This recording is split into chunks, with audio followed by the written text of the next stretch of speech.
Shana Tova Utekatevun. May you be inscribed for a good year. Rosh Hashanah, the beginning of the year. It is time to recognize our limitless potential. The shofar blasts a warning, an alarm, a wake-up call. Hayom harat olam, we respond. Today, the world is born anew. This past spring, I visited Jewish communities in Europe and came face to face with their limitless potential, far beyond what I could have ever imagined. For most of my adult life, I have judged those Jews who chose to live in the parts of Europe that have historically decimated the Jewish population. Why would they live in a place that didn't want them, that cast them out? But there are Jews who have returned to these communities, and I met dozens of them who are rebuilding and reimagining them. Their resilience and their energy moved me. With deep feeling and commitment, these Jews are gathering remnants of tradition, feelings mostly, and antique artifacts, an old iron key, a stone inscription. Some are sustaining the mountaintop community of Belmont in Portugal, where you see and touch the homes where Jews lived over 500 years ago. Others, like the Jews of Hamburg, Germany, are adding links in the chain of one of the most significant Reformed Jewish communities in Europe. How do they build up Jewish communities in Europe at the same time Jewish population is dwindling there? You need to be the kind of Jews, the kind of inspiring Jews that I call Jews against all odds. Our TBAM Tours trip met these inspiring Jews in Portugal. Scholars say that today, somewhere between 10 to 15% of Portuguese have Jewish ancestry. Others say it's as high as 40%. And it is estimated that 6,000 Jews live in this country of 10 million. Who are they? They are the descendants of crypto-Jews, Jews who were forced to convert to Christianity before the Inquisition. It takes them great effort and ingenuity to practice their Judaism. In Lisbon, there is an Orthodox synagogue. It's led by a Moroccan traveling rabbi imported from Israel. The kosher meat they eat, also imported. And most of the Jews are imported too, from France, Israel, and other parts of the world. In Porto, we toured the Kaduri Makor Chaim synagogue, the largest synagogue building still in operation on the Iberian Peninsula. It is a functioning Orthodox synagogue with a mikveh and offers, hopefully most of the time, a minyan on Shabbat and holidays. Its members come from 30 different countries. And finished in 1938, the building was adjacent, believe it or not, to a Nazi school. And they planted a line of very tall trees, so when the students looked out the window, they couldn't see there was a synagogue next door. And there is also a new startup community in Porto, and it's being established by a group of Reformed Jews. As we all like to say, 2 Jews, 3 synagogues. In Europe and in America, and sometimes even here in Miami, we face challenges as Jews. We feel distraught and overwhelmed by the exclusion and hatred that comes at us. We lose hope, and we think being Jewish is a liability. But that's a mistake. Judaism is our superpower. It is our foundation and our guidepost. It is the way we develop and articulate a relationship with God. Shabbat brings our families together. Our prayers and rituals elevate the mundane to the holy. Learning develops our purpose. When we practice tikkun olam, we lift up the vulnerable and powerless. Judaism provides us with hope. Being Jewish is the way we respond to the world. Only 80 years separate Hamburg's Jewish community from its decimated past. Imagine standing in front of your childhood home, now marked by the gold stumbling blocks reporting the fate of your one-time neighbors. In front of one building I read, Ida Rosenberg, born in 1870, deported 1942, died in Theresienstadt, February 16, 1943. Esther Levy, born 1930, deported 1941 to Minsk. The next line on the stumbling blocks, 3 question marks. Looking up at this building, I see apartments with terraces, with green and white awnings, large windows, and beautiful blooming flower boxes.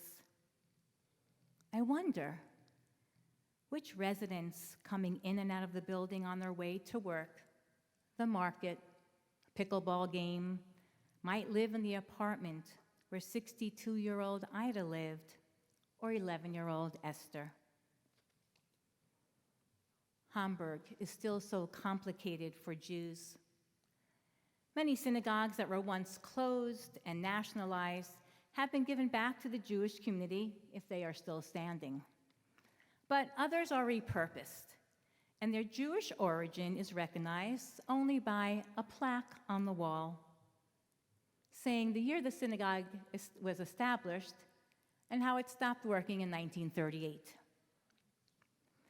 Reform Judaism began in Hamburg, and the Israelitische Tempelverband community was established in 1817 and thrives today with much effort and support from our own member, Elizabeth Frank.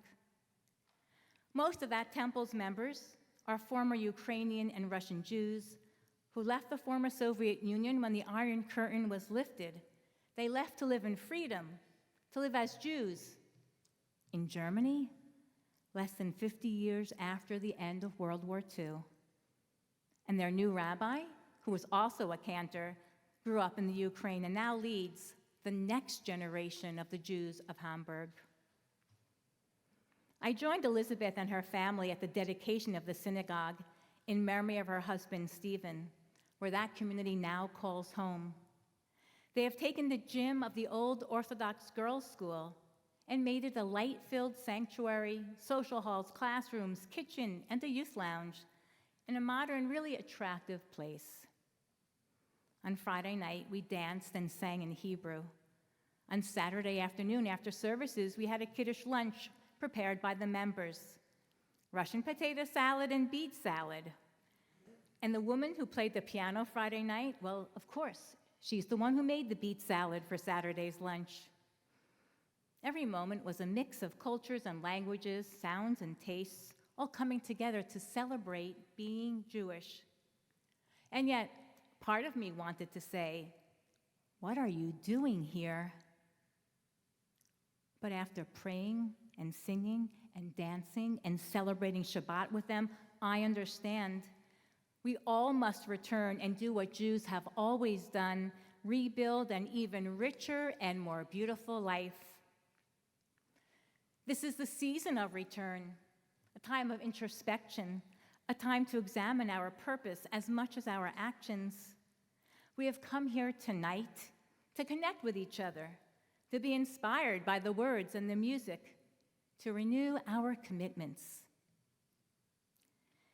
In the song, Kulanu Yehudim, we are all Jews, from the Israeli music Casablan from the 1970s, the English version begins, "When God sent us forth to be wandering Jews, we went north, we went south, we had nothing to lose.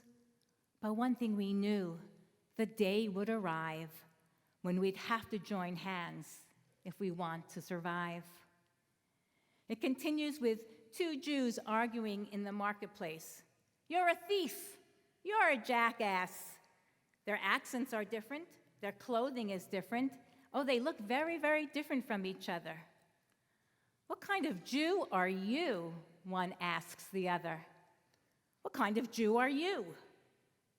Insults fly, people laugh, dance, and sing, and the song concludes, Kulanu Yehudim, we are all Jews, answering the call. From last Rosh Hashanah to this Rosh Hashanah, I have heard more people than ever before describe their discomfort and nervousness sharing their Jewish identity, sharing what kind of Jew they are. Our position in society is being narrowed. There is a movement to make us feel othered, as if we don't belong. Antisemitism is at an all-time high. We need to dig into our resilience and even our chutzpah, claim our unique place. Don't hesitate calling out anti-Semitism. We must speak up when we see and hear it.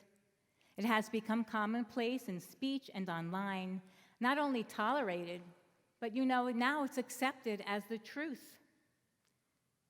There are people who really don't know how insulting and painful their words are. Let them know.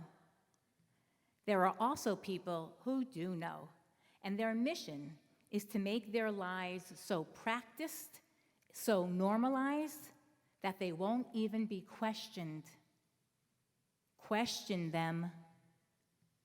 It is only by standing up for ourselves that we will be heard, validated, and seen.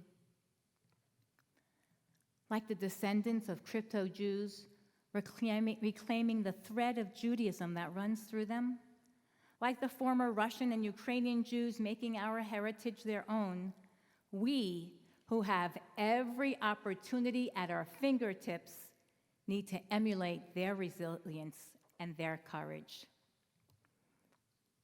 We need to tell our compelling Jewish story, the story of a people bound together like family, at times pulling for each other, supporting each other, at other times estranged and critical. Most of the time, a little bit of both. Keeping the family together is one of our best attributes. We need to ask ourselves, what kind of Jew am I? Albert Einstein is noted as having said, I wish that I was not born a Jew, so that I could have the privilege of choosing to be a Jew. We choose religion and reason, God and science. We choose justice and mercy, protection and freedom. We choose obligations and commandments and lives of meaning and purpose. We are commanded to care for the sick, the poor, the widow, the orphan. We were given the earth to rule over and sustain for all time. We were commanded to build again the land of Israel and to make it and keep it our home. The shofar blasts, and we answer, Hayom Harat Olam, today the world is born anew. This year, 5786, today, double down on being Jewish. Tell everyone what kind of Jew you are, resilient, joyful, and hopeful. Our Jewish civilization is precious, and we need to share it, not hide it, promote it, as much as protect it. When the world asks you to be less Jewish, I want you to be more Jewish. Wear the star around your neck. Share with your non-temple friends and coworkers that you saw 2 comedians, 3 authors, and a show at the Hub all last week. Shine a light on what's important to you. There's a wonderful story told by the crypto-Jewish community that describes how they felt as hidden Jews forced to convert to Catholicism. A priest and a hidden Jew, a crypto-Jew, were talking in the church garden. "What a beautiful garden you have," remarked the hidden Jew. "Yes," answered the priest, "this is the garden of all faiths. These beautiful roses are for the Catholics. These lilies are for the Protestants. These irises are for the Buddhists." The priest described everything in his garden and the religions they represented. When he finished, the hidden Jew noted, "But Father, you have forgotten that cactus over there. What does it symbolize?" "Well, my son, I was hoping you wouldn't notice. We say the cactus is for the Jews." The hidden Jew paused and thought for a moment. "Yes, Father, I can see why. For people can step on and destroy all the other flowers in the garden, but not the cactus." Unlike the Jews who are rebuilding their decimated communities in Europe, we have everything we need right here at Temple Beth Am. Sometimes we forget how fortunate we are.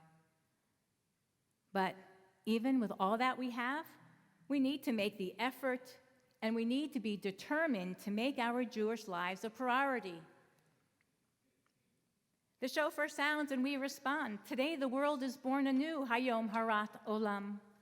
Hayom ya'amid b'mishpat kol yitzrei olamim.